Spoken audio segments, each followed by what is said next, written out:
బీసీలకు రిజర్వేషన్లు కావాలి 42% అని చెప్పి ఢిల్లీకి వెళ్ళి ఉద్యమం చేసి వచ్చేటటువంటి వాళ్ళకి అంటే మీరు రేపు పూలమాలలు అయిపోతున్నారా లేకపోతే నల్ల జెండాలు పెట్టబోతున్నారా? మీకున్నటువంటి ప్రిడిక్షన్ చెప్పండి. ఒకటి, మా 2 కోట్ల మంది ప్రజలకి ఎవరైనా మంచి చేస్తే మంచి చేసిన వాడికి ఓ శాలువా కప్తాం, ధన్యవాదాలు అంటాం. ఒకవేళ ఈ 2 కోట్ల మందిని మభ్యపెట్టడానికి ప్రయత్నం చేసి నేను ఇంకా అదే తరీకాలో మోసం చేస్తా అంటే రాజకీయ సమాధి కడతాం. ఓకే, అంటే మీరు చెప్పిన జనాభా నిష్పత్తి ప్రకారం బీసీలకు ఈరోజు 64 నుంచి 60 సీట్లు రావాలి. అలా ఇచ్చేటటువంటి పార్టీ ఏదైనా ఓకే 64 నుంచి 60 సీట్లు మేము రమారమి ఇవ్వగలం అని ఏ పార్టీ అయినా సరే చెబితే ఆ పార్టీకి మీరు సపోర్ట్ చేసేటువంటి ఒక నెవర్. ఎందుకు చెప్తా ఉన్నామంటే 1952 నుంచి ఈ మెతుకులన్నీ పిసుక్కుంటూ చూస్తూనే ఉన్నాం కదా. 1952 నుంచి కాంగ్రెస్ కుండలో ఉన్నటువంటి గింజలు ఉడికినాయా లేదా చూసినాం, భారతీయ జనతా పార్టీ గింజలు ఉడికినాయా లేదా అని చూసినాం, బీఆర్ఎస్ది ఉడికిందా లేదా అని చూసినాం, తెలుగుదేశంది కూడా చూసినాం. ఈ ప్రజల్ని మభ్యపెట్టే పరంపరను కొనసాగిస్తున్నటువంటి ఈ పార్టీలు మేము మేకవన్నెగా వస్తా ఉన్నాము ఓకే అని అంటే మేము నమ్మడానికి సిద్ధంగా లేము.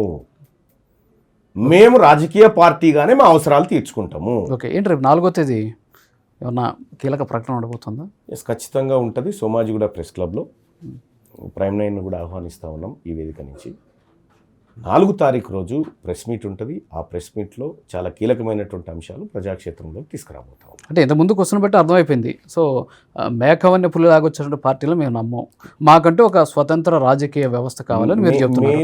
అంటే ఏంటి మల్లన్న గారు ఇక స్వతహాగా బీసీల కోసం ఒక పార్టీ ప్రకటించబోతున్నారు? 100% తెస్తున్నాం, ఓకే, డౌటే లేదు. 100% మా ఆత్మగౌరవం కోసం, మా వాటా కోసం, మా అధికారం కోసం, హమారా హిస్సా, హమారా ఇజ్జత్, హమారా హుకూమత్ మీద మేము రాజకీయ పార్టీ తీసుకొస్తున్నాం.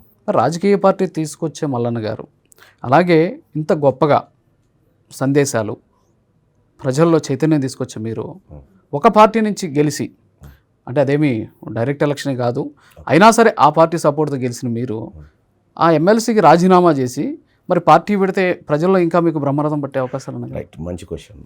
ఇక్కడ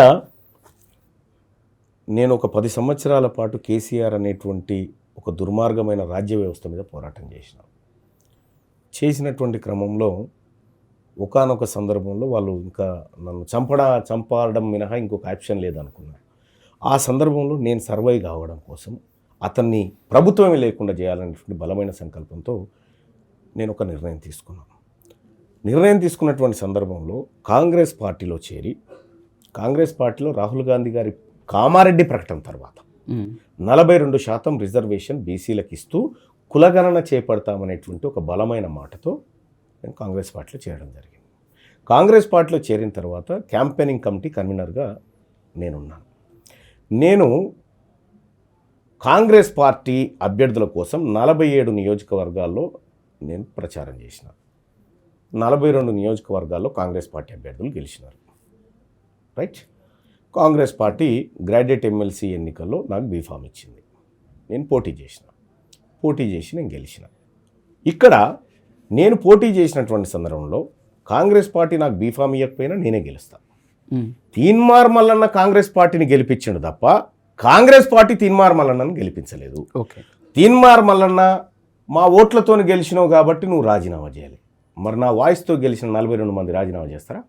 ఓకే, అంటే మా బీసీ ప్రజలు అంటే మీ క్వశ్చన్ నాకు అర్థమైంది. అక్కడికి వస్తున్నా. మీరు రాజీనామా చేసి పోవచ్చు కానీ అప్రాప్రియేట్ టైంలో అప్రాప్రియేట్ నిర్ణయాలు జరుగుతాయి. రాజీనామా చేస్తారు. నేను ఏం చేస్తానే తర్వాత అంటే చేసేస్తే ఒక పని అయిపోద్ది కదా.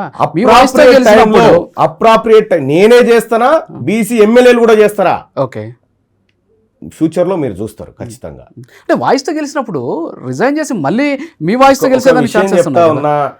తీన్మార్ మల్లన్న మొన్నటిసారి కంటే భారీ మెజార్టీతో ఈసారి గెలవగలుగుతాడు ఇండిపెండెంట్గా. ఓకే, నేను పోటీ చేసింది ఫస్ట్ ఇండిపెండెంట్గా పోటీ చేసి 39వ సీరియల్ నెంబర్కి 1,00,000 ఓట్లు సంపాదించిన నేను. ఓకే, సేమ్ టైము ఇదే కాంగ్రెస్ పార్టీ మొన్న జరిగినటువంటి మెదక్, కరీంనగర్, ఆదిలాబాద్, నిజామాబాద్ ఎలక్షన్లో గ్రాడ్యుయేట్ ఎమ్మెల్సీ ఎలక్షన్లో ముఖ్యమంత్రి గారు హెలికాప్టర్ వేసుకొని సుడిగాలి పర్యటనలు పెట్టి ప్రచారం నిర్వహిస్తే కాంగ్రెస్ పార్టీ ఓడిపోయింది. ఓకే. నిజంగా మీ దగ్గర మీ పార్టీని గెలిపించే సత్తా ఉంటే ఎందుకు గెలవలేకపోయింది? ఇక్కడ తీన్మార్ మల్లన్నను చూసి ఓట్లేసిర్రు, ఓకే. తీన్మార్ మల్లన్న పోరాటాన్ని చూసి ఓట్లేసిర్రు. ఇదే నియోజకవర్గాల్లో ఉన్నటువంటి రెడ్లందరూ కూడా తీన్మార్ మల్లన్న ఓడగొట్టాలని ప్రయత్నం చేయలేదా? అవును, చేసిరు కదా. అయినా తీన్మార్ మల్లన్న గెలిచిందంటే నా ప్రజలు పెట్టిన భిక్ష కదా ఇది. అవును. నేను నమ్ముకున్నటువంటి ప్రజలు, నేను నమ్ముకున్నటువంటి మేధావులు, నేను నమ్ముకున్నటువంటి గ్రాడ్యుయేట్స్ ఎస్ మా బిడ్డ ఉండాలని చెప్పి టెన్షన్గా నిలబడి ఓట్లు గుద్ది మరి నాకు ఓట్లు వేసారు కదా. నేను చెప్తా ఉన్నా, నేను ఇక్కడ రాజీనామా చేస్తా, ఇదే బీసీ రెఫరెండం మీద రాజీనామా చేస్తా. ముఖ్యమంత్రి గారు కొడంగల్లో రాజీనామా చేసి ఇద్దరికి సంబంధించిన సంబంధం లేనటువంటి ఒక నియోజకవర్గంలో పోటీ చేద్దాం.